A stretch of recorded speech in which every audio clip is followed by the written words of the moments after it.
Olá, pessoal, tudo bom? Eu sou a professora Helena Caselli, vou ser responsável pela disciplina de Matemática Discreta com vocês nesse semestre agora em 2021. Nesse nosso vídeo introdutório de diretrizes da disciplina, eu vou querer apresentar um pouquinho como é que vai ser a disciplina, o que a gente vê em matemática discreta, como é que vão ser as avaliações e alguns outros pontos importantes para que vocês todos saibam. Então, falando um pouquinho da disciplina de matemática discreta, o que é matemática discreta, né? Então, esses são os tópicos que eu quero abordar hoje. Ó. O que é matemática discreta? Por que a gente estuda a matemática discreta? O que atrapalha a disciplina? Quais são os tópicos dessa disciplina? Quais vão ser os nossos critérios de avaliação e também de contabilização de frequência? Algumas normas, tá? O que vai ser uma aula nesse sistema de ensino não presencial emergencial? Falar um pouquinho sobre os arquivos de planejamento de atividades que eu preparei para vocês e como é que vão ser quais vão ser as referências desse nosso curso, tá? Então, o que é a disciplina de matemática discreta? Matemática discreta, que vocês também vão encontrar por aí outros nomes, como matemática finita ou álgebra abstrata. Nessa disciplina, a gente visa estudar as estruturas matemáticas que são fundamentalmente discretas e não contínuas, tá? Então, eu já vou deixar mais claro para vocês o que são esses conceitos. Mas quando a gente fala de discreto, a gente fala de alguma coisa que é contável. Então eu consigo dizer, olha, 1, 2, 3, eu consigo de um passo chegar ao próximo, tá? Já algo contínuo, eu não tenho essa mudança de um passo para outro tão clara. Então, o que a gente tem aqui? O nosso conjunto primordial de trabalho nessa disciplina será o conjunto dos números inteiros, em contraposição ao conjunto dos números reais. Porque o conjunto dos números inteiros é um conjunto discreto.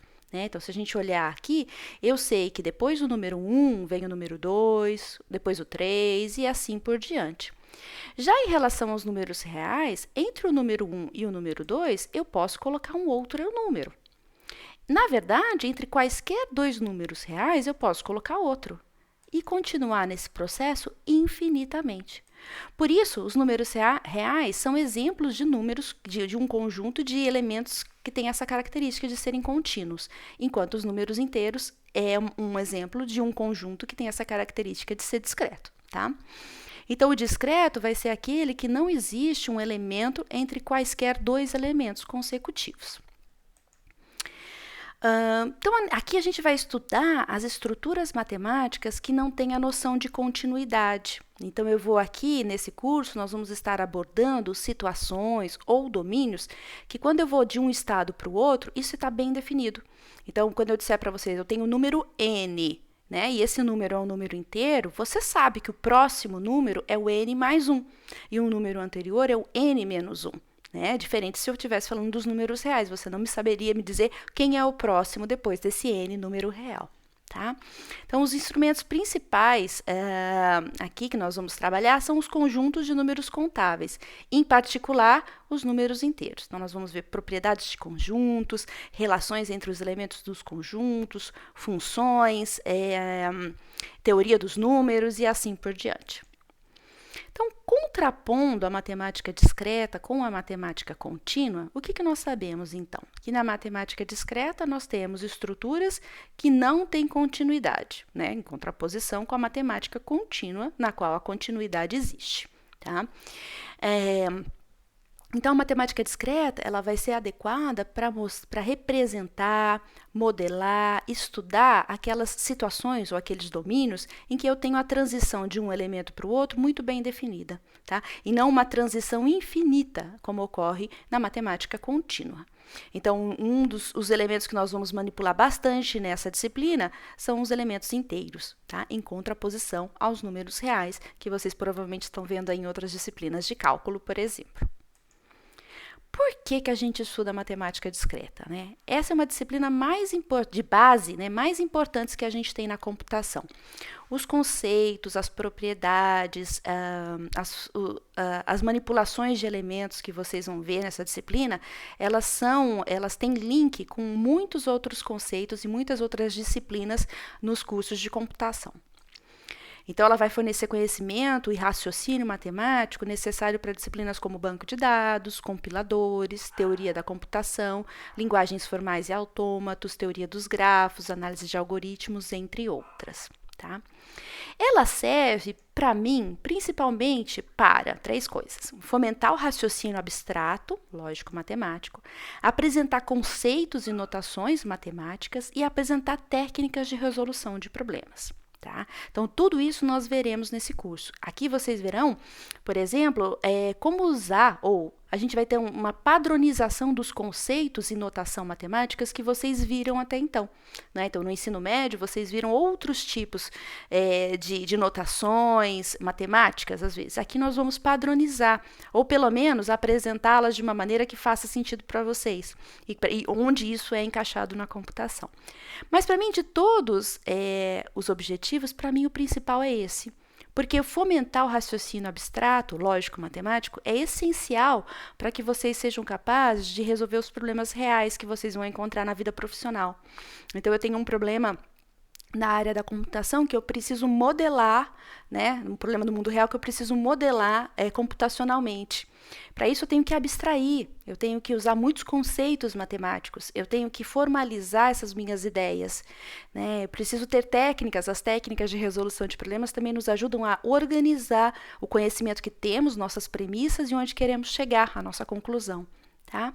Então, para mim, essa disciplina é uma disciplina muito importante porque ela instiga nos alunos essa parte de abstração, essa parte de raciocínio, né? E já vinculando aqui ao curso de vocês. O que vai atrapalhar essa disciplina, né? Geralmente o que eu vejo. A crença de que é uma disciplina difícil, né? Então, em muitos momentos nós vamos ter bastante teoria, né? Ou até muita conceitualização, coisas assim que parecem ser um pouco distantes da parte prática computacional, tá? Mas não se preocupem, o importante é entender o conceito e exercitá-lo na prática, porque aí o conteúdo é assimilado por vocês. Do lado oposto, a crença de que a disciplina é apenas uma revisão do que vocês já viram por aí no ensino médio, né? Na verdade, a abrangência, a profundidade, a abordagem que a gente trata nessa disciplina são diferentes da maneira como vocês viram até então. Né? E também, na medida do possível, eu sempre tento fazer um link com o uso mesmo dentro do domínio da computação, que vocês terão de todos esses conceitos e técnicas que nós veremos na disciplina. E aí a gente tem isso, né? Uma coisa é a expectativa de vocês, outra coisa é a realidade do curso, não é? Então, o importante nessas disciplinas de cunho mais teórico, né, que eu geralmente dou, como matemática discreta ou lógica, é que vocês não apenas escutem as videoaulas e vejam as respostas dos exercícios, mas sim pratiquem. Então, o conceito, vocês só vão assimilar esse conceito se vocês entenderem a teoria e praticarem, colocarem aquele conceito em prática nos exercícios da lista. Tá? Então, não é nem para ficar muito frouxo e nem muito desesperado com a disciplina. É para pegar e levar a sério que vocês vão se sair bem. Tá? E é isso que eu falei do conteúdo e do raciocínio. Né? Uma coisa é escutar a professora falando e concordar com as coisas que eu digo, com as explicações que eu faço, com as demonstrações de teorema. Outra coisa é você chegar num exercício da lista e ser capaz de reproduzir algo, né, que você viu em aula, ou fazer algo similar, ou seja, colocar aquele conteúdo em teste ali na prática. Né? É aí que vai mostrar que você compreendeu e que você tem o raciocínio de uso daquele conceito, daquela técnica. Então, é muito importante estudar a parte teórica e exercitar a parte prática nessa disciplina. Tá? O que nós veremos nessa disciplina, então? Então, aqui eu condensei um pouco os tópicos que nós temos na ementa, né? Então, nós temos a teoria dos conjuntos, com certeza todos já viram isso anteriormente, então aqui a gente vai revisar, dar uma nomenclatura, né, mostrar como esses conceitos a gente usa aí na computação. Estratégias de demonstração de teoremas, talvez vocês não tenham visto, talvez tenham visto algumas, né, em disciplinas por aí. Entre essas estratégias, a gente vai ver a indução matemática. Né? Vamos estudar a parte de relações, principalmente as binárias entre os elementos de conjuntos, e ver 2 tipos de relações importantes na computação, que são as relações de equivalência e as relações de ordem. Vamos relembrar aí funções, né? O que são as funções, que são um tipo específico de relações com algumas propriedades, quem são as funções injetoras, as sobrejetoras e as bijetoras. Vamos relembrar, não é, ou apresentar pela primeira vez, somatórios e produtórios, coisas que às vezes vocês já viram em outros cursos aí da matemática também.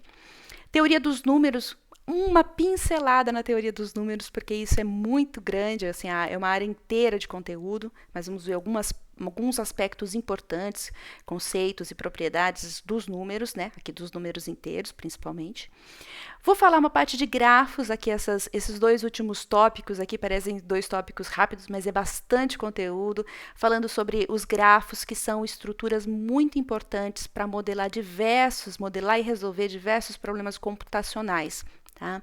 Também é um mundo essa parte de grafos, e a gente também vê só uma primeira parte, mesmo assim é bastante conteúdo na disciplina. Então vamos ver quem que são os grafos não orientados, orientados, algumas classificações e propriedades desses grafos. Esse conteúdo aqui, ele vai ser dividido em diversas avaliações, tá? As nossas avaliações vão ser realizadas todas de maneira não presencial, tá? No AVA, em momentos já pré-definidos, né? Para a turma A, nossa disciplina, as nossas avaliações vão ocorrer nas terças-feiras pela manhã, e na turma B, terça-feira à tarde. Tá? Mas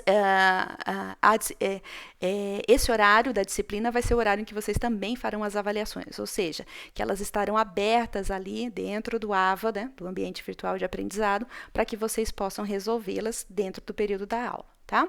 Mas serão online, questionários do AVA. Então, nós vamos dividir esses tópicos aqui, ó, em 6 provas. Ah, nossa, bastante, professora. Mas é porque a ideia é diluir mesmo o conteúdo, de tal maneira que uma semana ruim, 2 semanas ruins, não impactem tão negativamente o desempenho de vocês na disciplina. Tá? Então, a primeira prova vai ser logo agora, né, ainda em agosto, dia 24, depois a segunda em setembro, a terceira e a quarta em outubro, e a quinta e a sexta em novembro. Tá? Então, serão 6 avaliações durante essa disciplina. As datas já estão aqui definidas, tá? Só em caso de força maior elas serão modificadas, mas já estão aqui pré-definidas, então se programem, se agendem, não deixem passar. Ah, professora, perdi o prazo, tá? Então, não deixem passar, façam lá as provas de vocês nos dias e horários pré-determinados. Então, e aí o que eu vou fazer com essas provas, né? Então, essas 6 avaliações, todas valendo de 0 a 10, todas questionários respondidos no AVA, a partir de com questões selecionadas aleatoriamente, a partir de um banco de questões. Então, a média final, ela vai ser calculada como a média aritmética das 5 maiores notas. Ou seja, vocês então vão fazer 6 provas, uma delas, a menor nota, vai ser descartada. Então, professora, eu perdi uma prova. Bem, essa prova então já vai ser descartada. Não é? Então, você tem que fazer as outras 5, não é verdade? Ou ir muito bem em outras aqui, né? Para garantir, então, que você tenha a média para aprovação. Então, a média final ela vai ser a média aritmética das notas das provas, descartando-se a menor delas. Além da avaliação, nós temos também contabilização de frequência em outros momentos. Como que é a contabilização de frequência nessa disciplina? Tá? No início de cada aula é apresentado um problema.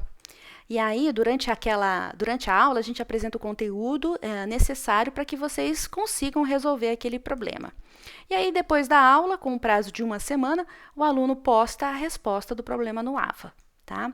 Então, a postagem da resolução do problema ela vai ser usada para contabilizar só a frequência naquela aula. Não tem nota por uma postagem de problema. Tá? Coisas importantes que vocês têm que ter atentos. Numa mesma semana pode ter mais do que uma aula, né? Então pode ser uma semana em que eu tenho 3 videoaulas ali programadas para vocês. Então, cada videoaula tem um problema para ser resolvido. Então, vocês têm que entrar no AVA e resolver esses 3 problemas que estão lá. Resolvam um problema, enviem a resposta. Tá?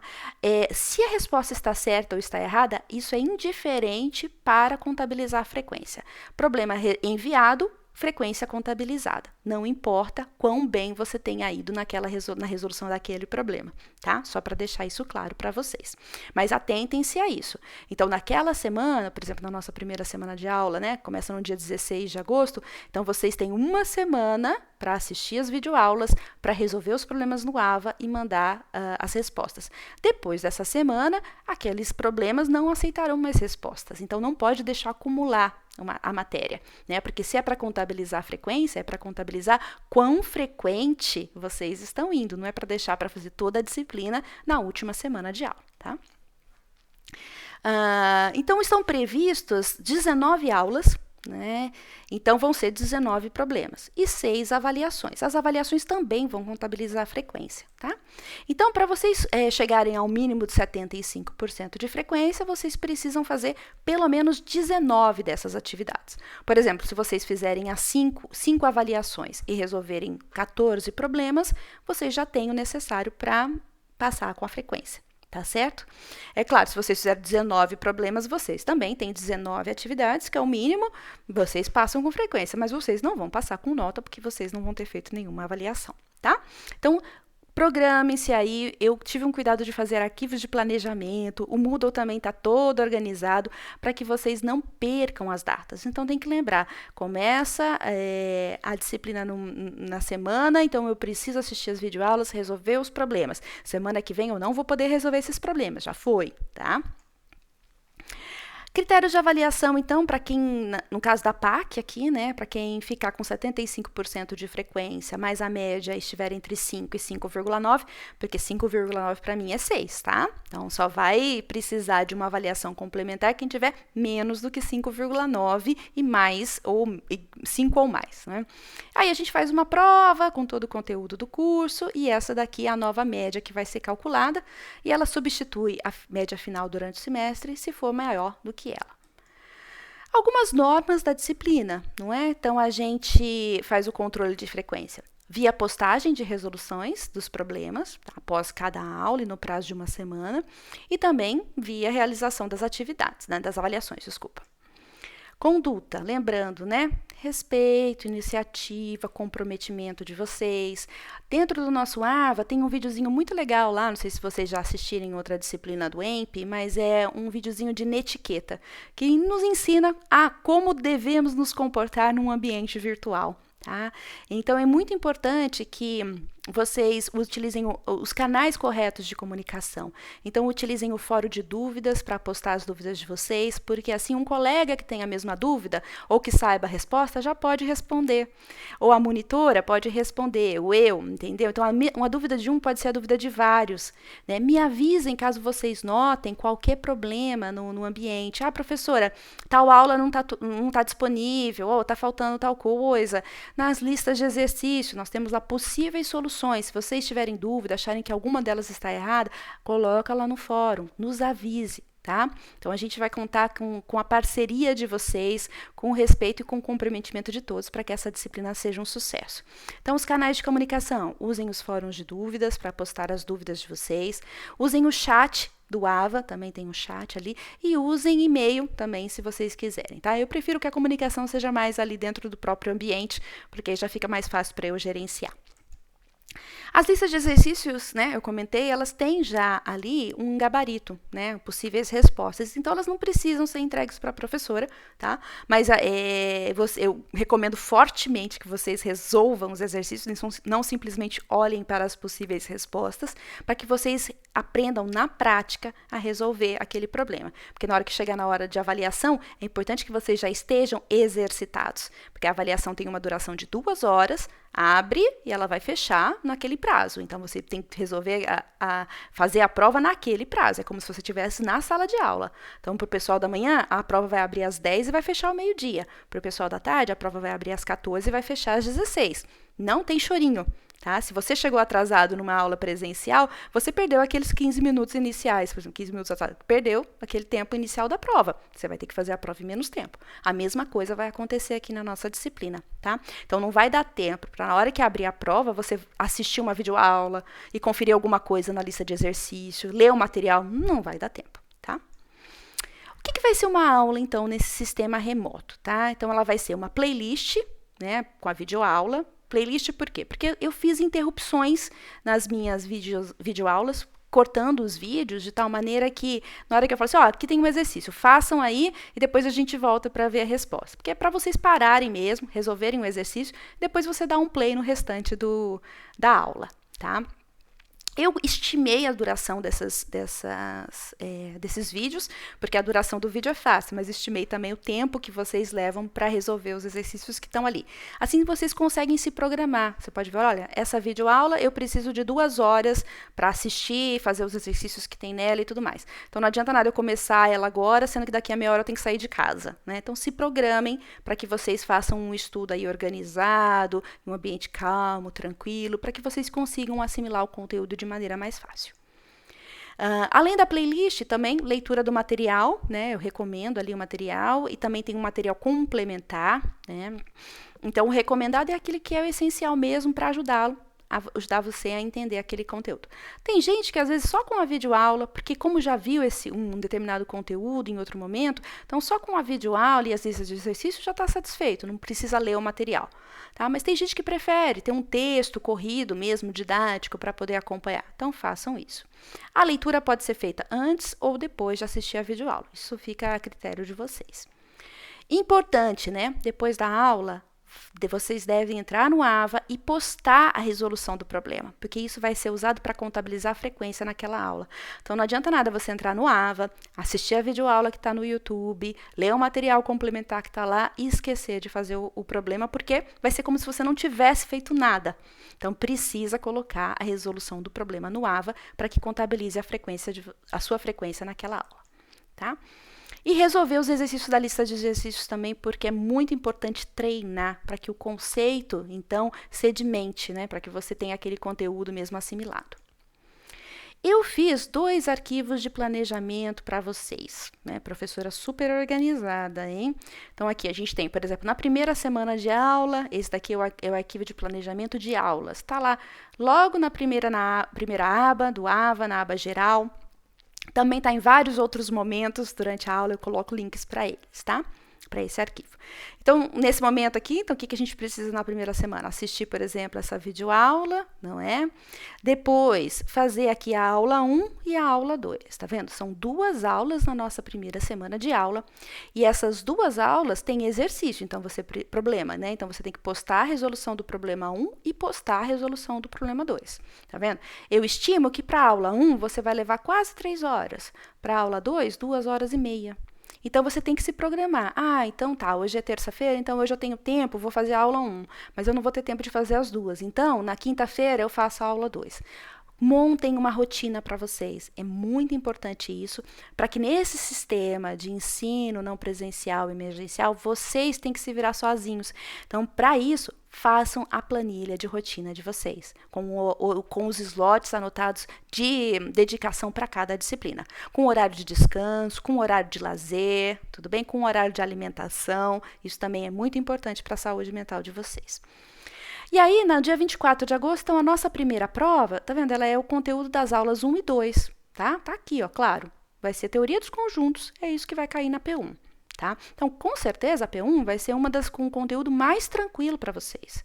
Então, já aproveitem para ir bem na P1, tá certo? Porque quando chegar em provas com conteúdos mais difíceis, como a P2, que vai ser dos teoremas de demonstração, das técnicas de demonstração de teoremas e da indução matemática, então, para que vocês aí, né, essa matéria já vai ser mais difícil, tá? Então, vocês já tenham pelo menos tirado uma boa nota na P1.